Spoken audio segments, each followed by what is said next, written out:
Hello everyone, I'm Rojas, a freshman history major and soon-to-be theater minor here at Texas. Thank you all for joining me on this lovely Wednesday. Usually I'd have comparative religions today, but instead I have the honor of speaking to you about one of my favorite things in the world, scary movies. Horror films have been a staple of pop culture for over a century.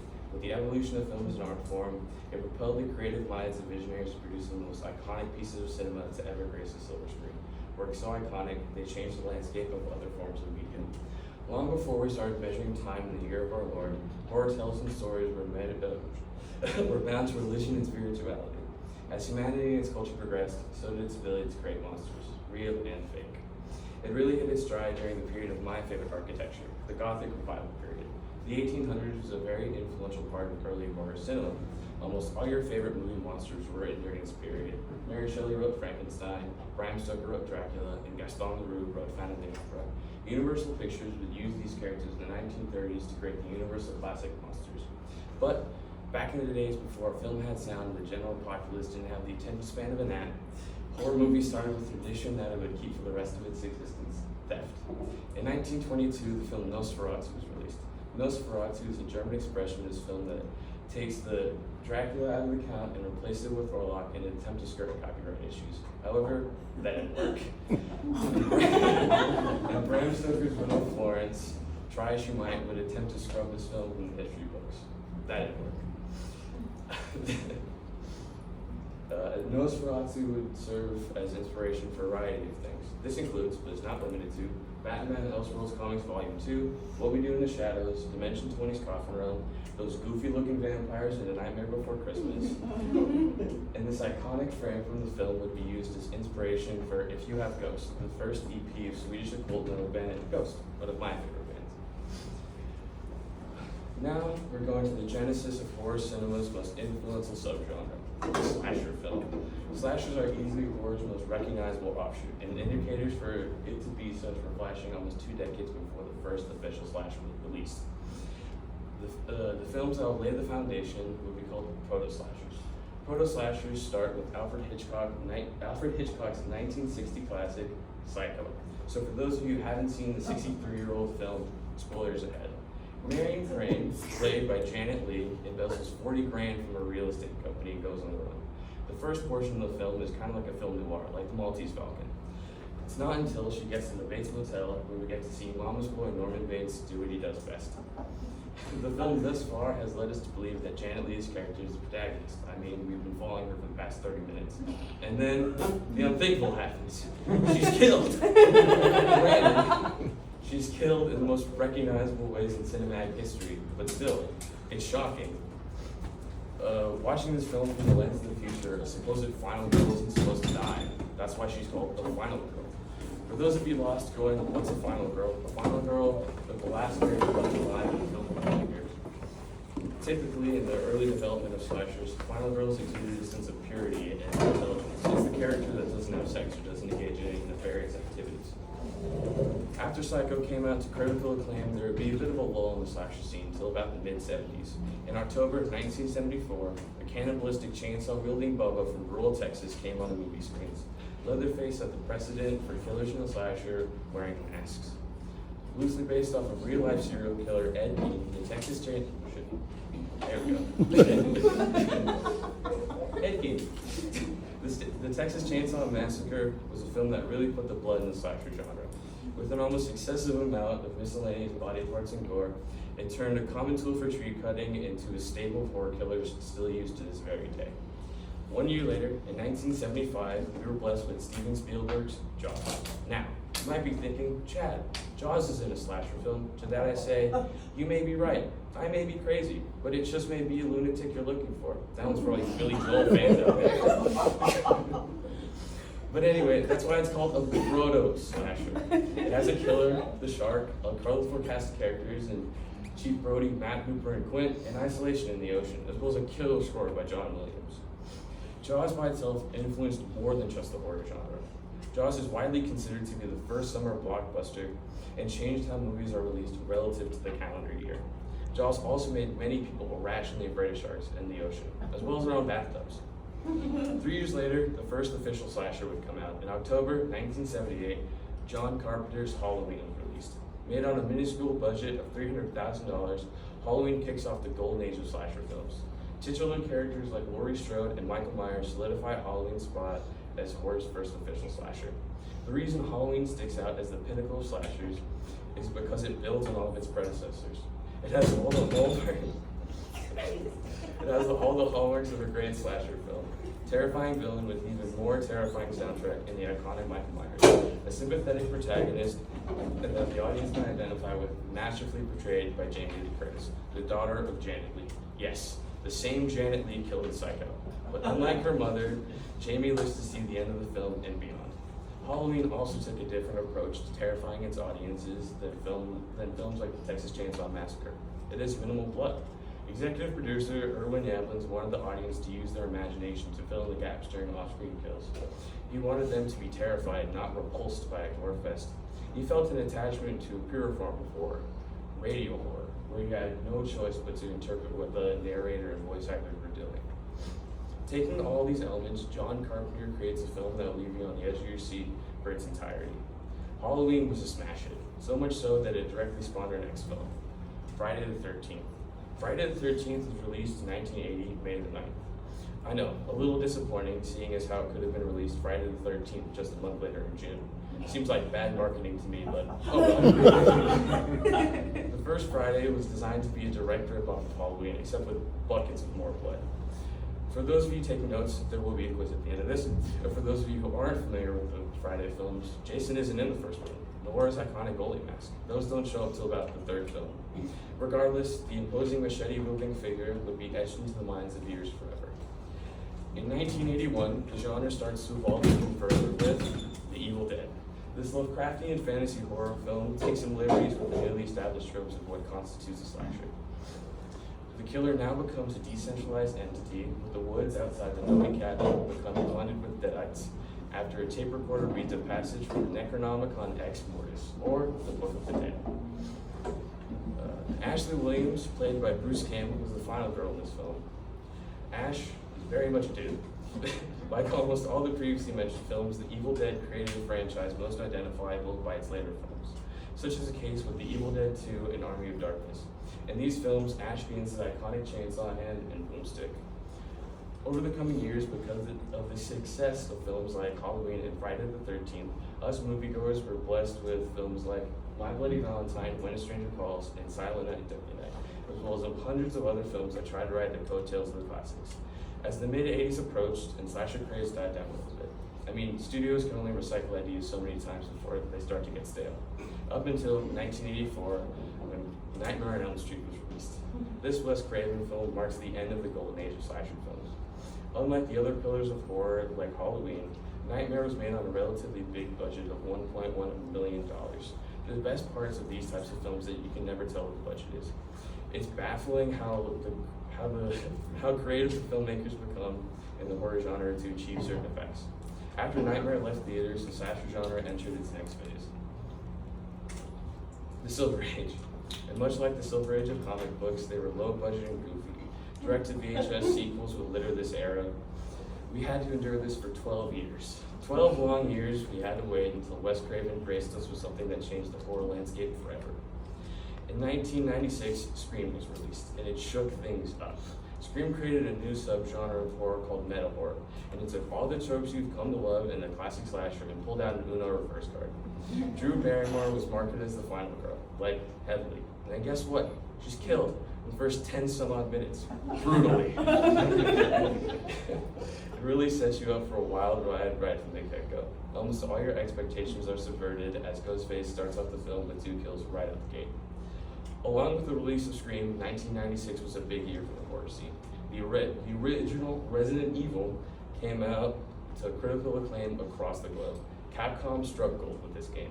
It was initially released as Biohazard in Japan, but was changed in the US for copyright reasons.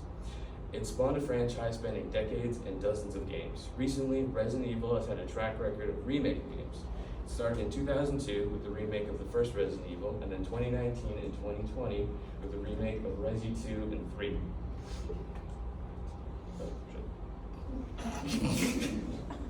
And this year's remake of Resident Evil 4. This was possible because of the success of 2017's Resident Evil 7. It had been some years since the last core Resident Evil game was released, and the fan base was getting a little tired of the more action-oriented direction Resident Evil 5 and 6 took the series. Resident Evil 7 made the game into a first-person shooter and went back to the basics with the survival horror element. With the release of Resi 4 Remake and players including myself enjoying it, I'm excited to see where the series goes. Fun fact, I recently wrote a paper on the Resident Evil 4 Remake for my English class. It was a super fun game to play through, and I highly recommend it. The game is challenging but not too hard, and it lets you feel more immersed by making Leon's voice lines more relatable but not goofy. And yes, the bingo line is still in the game. Speaking of survival horror games, one of my favorite games puts you in the driver's seat of the slasher film. Dead by Daylight. DBD is an asymmetrical multiplayer online survival horror game. You can either play as a survivor or a killer. As a survivor, you and 3 other people have to fix generators as a killer hunts you down and tries to slap you on a hook to sacrifice you to a primordial entity. Dead by Daylight is a special type of game because you can also play as a killer. Killers that are officially licensed from your favorite films. Michael Myers, Freddy Krueger, Bubba Sawyer, and Ghostface. Even if they only have the license to the Ghostface mask and not the Scream backstory. Although Jason Voorhees is noticeably absent from this list. That's because there's a standalone Friday the 13th game. This game was supposed to be the replacement for Dead by Daylight, but that didn't happen. Now, Dead by Daylight has even more officially licensed characters. Leon Kennedy from Resident Evil 2, as well as Jill Valentine and Nemesis from Resident Evil 3 came to the game in the Resident Evil chapter. The Raccoon Police Department was added as a map, and as terrifying it was in Resi 2, it's even scarier in DVD with a big lady chasing you, throwing projectile hatchets while humming lullabies. Personally, I like playing as a survivor because I think it's more fun. Hearing your in-game heartbeat skyrocket as the killer approaches is like nothing else. Either play as Steve Harrington from Stranger Things or Leon from Resident Evil. Unfortunately for new players, you can no longer buy the Stranger Things DLC that included Steve and Nancy as survivors and the Demogorgon as a killer. But you can get Ash Williams with the Evil Dead DLC, except minus the boomstick and chainsaw hand. Do you like Ice Nine Kills? The early work was a little bit too seen for me, but when the Silver Scream came out, I really think they came into their own, commercially and artistically. The whole album has a refined melodic sensibility that really makes it a cut above the rest.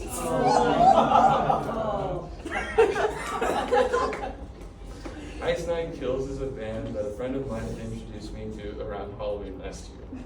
Ink's last 2 albums have been based on horror movies.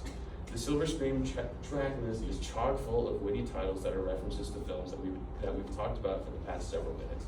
Let's go over some of my favorites. The American Nightmare, which is about Nightmare on Elm Street. Stabbing in the Dark, which is about Halloween. A Grave Mistake, The Crow, Rockin' the Boat, Jaws. And all these songs are so good. I particularly like Rockin' the Boat because there's an audio section from the script of the Jaws ride at Universal Studios, one of my favorite rides as a kid. And they took it out, the bastards. Anyway, I digress. Every great work of modern horror has to have a sequel, and Ink delivers with Welcome to Horrorwood, The Silver Scream 2. This album takes even more horror movies that once you hear the title, you think, oh, I saw that movie once upon a time, like The Fly with Jeff Goldblum. Really? No one's seen that? Horrorwood is my favorite album by Ink. The opening bit where I went, do you like Ice Nine Kills? Is almost directly from their song Hip to Be Scared, except I left out the Hey Paul. This is their song about American Psycho. American Psycho also serves as inspiration for this lovely coordination I have on today. It's funny, I actually got into Resident Evil because of their song Rainy Day on this album. Some fan favorites are Assault and Batteries, which is about Child's Play, Funeral Derangements, which is Pet Sematary, The Box, which is Hellraiser, and Ex Mortis, which is Evil Dead. Here's a softball one, The Shower Scene, their song about Psycho. See, Ice Nine really hits all the highlights of horror, not just slashers in this album. Today, we've covered the basics of the horror genre and the birth of the slasher film. I went on a few tangents, but that's okay because I wrote them into the script. I hope what I've done here today is inspire you to go out and maybe watch one of these movies. And if you've seen them already, great, I hope you enjoyed them. And if scary movies aren't your speed, try listening to one of the bands I mentioned earlier. And if you really just don't like horror movies and sat through this entire presentation, I commend you. Before you guys get to ask me any questions, I have a quick one for you. What are some of your favorite horror movies? Bueller? My favorite was Resident Evil. Solid, solid. It's a very favorite one, The Mist. Ooh, that's a good one. Hayden, what's your favorite horror movie? I don't like horror movies at all. John? I recently saw Cocaine Bear, and that was very good. It's a comedy horror movie. Any questions?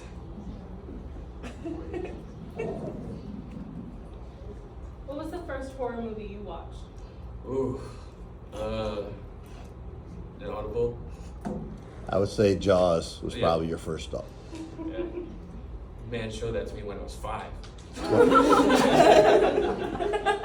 father likes that. That's when I saw it. Do you have a favorite of all the movies we talked about today? Like, what do you recommend if someone hasn't watched horror movies before? Halloween for sure, especially because there isn't like a lot of blood in it, and it's just paced so well. It's only like an hour and a half, so it's a good watch. Is that one your favorite? Yes. So, since you said Halloween for a suggestion, what is so good about the older scary movies than the newer ones? Not to beat a dead horse, but they just don't make them like they used to. Thank you. It's one of those things where because the newer ones have the precedent set, there isn't a lot of innovation, and since you go back to what the originals were, it's groundbreaking at the time, and it still holds up today. Have you seen Freddy Krueger vs. Jason? I have not gotten that far into the nightmare It was films. a good movie. It's just When do you think that slasher, or rather, do you think, or if you do, when did horror movies lose their sort of moralistic tone to them, where the person who doesn't indulge in all of these bad things is the one who survives? Does that ever go away?